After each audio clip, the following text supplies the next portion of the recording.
बिस्मिल्लाहिर्रहमानिर्रहीम। अस्सलाम वालेकुम नाज़रीन, मैं हूं आपका मेज़बान फरासत सलीम और आप देख रहे हैं मेरा यूट्यूब चैनल। चीफ जस्टिस काजी फाइज ईसा ने एक नया महाज खोल दिया है।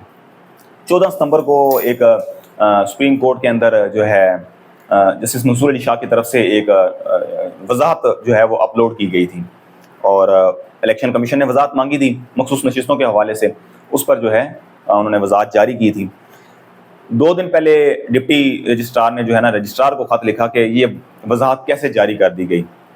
तो उस वक्त भी मैंने अपनी वीडियो में कहा था कि ये काजी साहब के बगैर ऐसा मुमकिन नहीं है कि डिप्टी रजिस्ट्रार की इतनी जुर्रत नहीं है कि वो रजिस्ट्रार को लिखे, और डिप्टी रजिस्ट्रार की इतनी जुर्रत नहीं है कि वो नेक्स्ट जो चीफ जस्टिस ऑफ पाकिस्तान बनने जा रहे हैं सैयद मंसूर अली शाह उन पर जो है ना वो पॉइंट उठाए। तो वही बात हुई, कल काजी फाइज साहब खुलकर सामने आ गए। उन्होंने रजिस्ट्रार जो हैं उनसे वजाहत तलब कर ली तंजीला सलीम से, और उसके अंदर उन्होंने 9 सवाल उठाए हैं काजी फाइज साहब ने।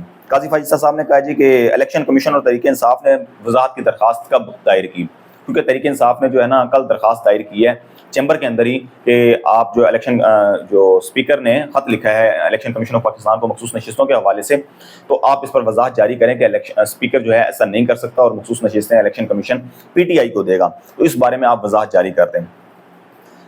उज़ैर भंडारी वकील हैं, सीनियर वकील हैं, उनकी तरफ से ये दायर की गई है। अब काजी साहब ने कहा कि ये इलेक्शन कमीशन के बाद इन्होंने भी दरख्वास्त दायर कर दी तो इसकी भी वजाहत आ गई तो काम खराब हो जाएगा।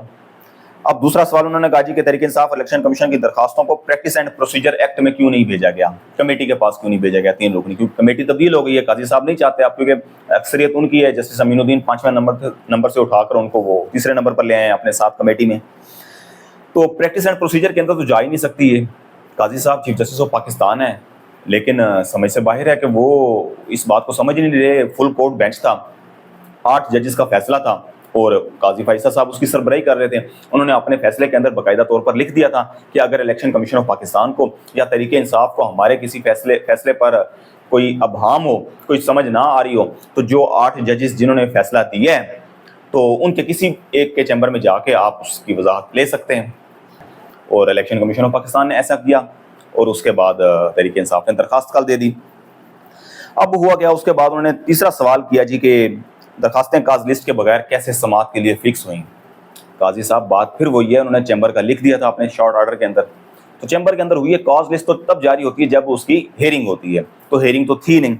फिर काजी साहब ने कहा जी कि फ्रीकैन को अटॉर्नी जनरल को नोटिस क्यों नहीं हुआ, नोटिस तो तब होता जब उसकी हेयरिंग होती, तो हेयरिंग थी नहीं, चैम्बर के अंदर उन्होंने वजाहत दी।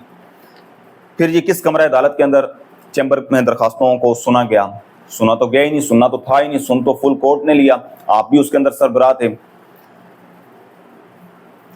दरखास्तों पर फैसला सुनाने के लिए काज लिस्ट जारी क्यों नहीं, फैसला तो उन्होंने सुनाया नहीं, उन्होंने तो वजाहत जारी की अपने फैसले की, 12 जुलाई के फैसले की वजाहत जारी की। फिर कहते हैं जी आर्डर को सुनाने के लिए कमरा अदालत फिक्स क्यों ना हुआ, चैम्बर के अंदर लिखा हुआ था काजी साहब, तो काजी साहब को पता है। ओरिजिनल फाइल और आर्डर सुप्रीम कोर्ट रजिस्ट्रार में जमा हुए बगैर आर्डर जो है वो कैसे वजाहत जो है अपलोड हुई, ये सवाल है 9 काजी फाइसा साहब ने रजिस्ट्रार से पूछे हैं। तो बज़ाहिर जो काजी फाइसा साहब हैं वो खुलकर सामने आ गए हैं, और जब से उन्हें पता चला कि next chief justice Syed Mansoor Ali Shah बनने जा रहे हैं, और बिलावल भुट्टो ने भी कह दिया, और उसके बाद हुकूमत जो है वो भी कह रही है, उनको तनकीद का निशाना भी बनाया जा रहा है कि नोटिफिकेशन जारी किया जाए, आप इतना डिले क्यों कर रहे हैं। उसके बाद काजी फाइसा साहब, और जब आईनी तरमीम ना हो सकी तो फिर उसके बाद हुकूमत की तरफ से ऑर्डिनेंस लाया गया ताकि काजी फाइसा साहब को ताकतवर किया जा सके। तो काजी फाइसा साहब 25 अक्टूबर को क्योंकि जा रहे हैं, उनको चाहिए तो ये था कि जाने से पहले वो अपना एक अच्छी लेगेसी बना के जाते। लेकिन मैं फिर वही कहूँगा कि काजी फाइसा साहब, चले नहीं कहता, वकला जो हैं वो इनको अच्छे अलकाब से याद कर रहे हैं और तारीख़ में इनकी एक अलग ही पहचान रहेगी। मुझे इजाज़त दीजिएगा, अल्लाह निगहबान।